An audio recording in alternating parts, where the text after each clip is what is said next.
सास पंजाबी में कहावत है, सास चंगी होवे या ते दीवार ते टंगी होवे।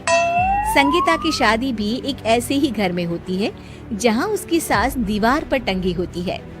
ससुर और पति शादी के पहले दिन उसे सास के फोटो के सामने ले जाते हैं, जहां ससुर जी कहते हैं, बेटा बेटा संगीता, ये तुम्हारी सास थी, बहुत नेक और भली, लेकिन थोड़ी गुस्सैल थी। गुस्सा आने पर सब तहस नहस कर देती थी, पर अब ये इस दुनिया में नहीं है।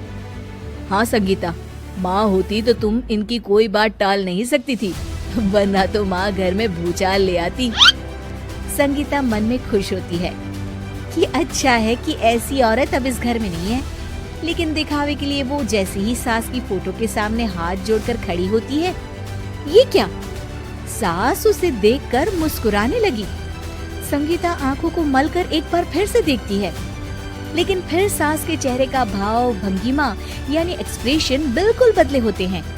वो अपने पति और ससुर को कहती है, माँ की तस्वीर तो स्माइल कर रही है। ना ना बेटी, ये कैसे संभव है? जरूर तुम्हें कोई गलती हुई होगी, ऐसा कैसे हो सकता है? लगता है तुम शादी की सारी फॉर्मेलिटी करते करते थक गई हो, तुम्हें आराम की जरूरत है संगीता। खैर, सारे संगीता की बात को इग्नोर कर कमरे में चले जाते हैं। वैसे सास की फोटो पर एक्सप्रेशन एक के बाद एक बदलते ही रहते हैं। सुबह होती है, पति और ससुर को काम पर भेजकर संगीता कमरे की सफाई करने में लग जाती है कि तभी उसे आवाज आती है, टेबल ठीक से साफ करो।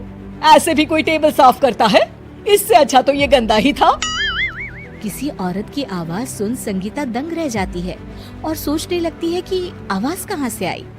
आवाज को नजरअंदाज कर वो फिर से अपना काम करना शुरू करती है, लेकिन इस बार तो आवाज बिल्कुल उसके कान के पास से आती है। मेरा घर है ये, जब तक मैं थी चमका कर रखती थी, हर एक चीज शीशे की तरह थी। तुम्हें तो ना सफाई आती है ना कुछ पता है। क्यों तुम्हें मेरे घर की जिम्मेदारी दे दी गई है? पता नहीं तुमने मेरे बेटे को क्या दिखाई दिया। मैं होती तो एक से बढ़कर एक लड़कियों की लाइन लगा देती। अब संगीता को समझने में देर नहीं लगी कि ये आवाज किसी और की नहीं बल्कि उसकी सास की है, जो दीवार पर टंगी है। वो उसके पास जाती है और कहती है, नमस्ते सासू माँ, मुझे तो कल ही लग रहा था कि दीवार में कुछ काला है। वो दीवार नहीं, दाल होती है पगली। सही पकड़े हैं सासू माँ। तो क्या हो गया आपको जो आप यहाँ भी चैन से नहीं बैठी हैं? सुना मैंने आपका व्यवहार काफी गुस्से वाला था। चुप रह तू, ज्यादा बकर बकर ना कर। घर का काम करना तो आता नहीं, आई है मुझसे बहस करने। हाँ देखिए सासू माँ, मैं आपसे साफ साफ कह देती हूँ, मुझसे पंगा लेने की कोशिश मत करिएगा। तभी पीछे से संगीता का पति आता है। अरे संगीता, किससे बात कर रही हो? कौन है वहाँ? संगीता की सास की फोटो फिर से पहले जैसी हो जाती है। आपकी माँ से कह रही थी कि मुझे काम करना आता। अरे संगीता, माना सास के ताने हर बहू को अच्छे लगते हैं, लेकिन यहाँ तो माँ है ही नहीं, तुम तो फोटो से ही।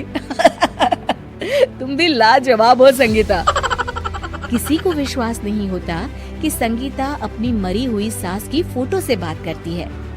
वहीं आए दिन संगीता की सास संगीता को किसी न किसी बात पर आते जाते ताने देती। संगीता को भी अब सास के तानों और उनसे बात करने की आदत हो गई। वो कभी खानदान की कहानी तो कभी तीज त्योहार कैसे मनाए या किसी व्यंजन की रेसिपी सास से ही पूछती।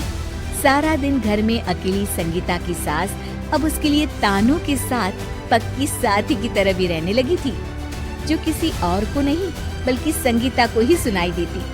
तो देखा आपने, सास बहू का रिश्ता हर रिश्ते से ऊपर होता है, फिर चाहे वो खट्टा हो या मीठा।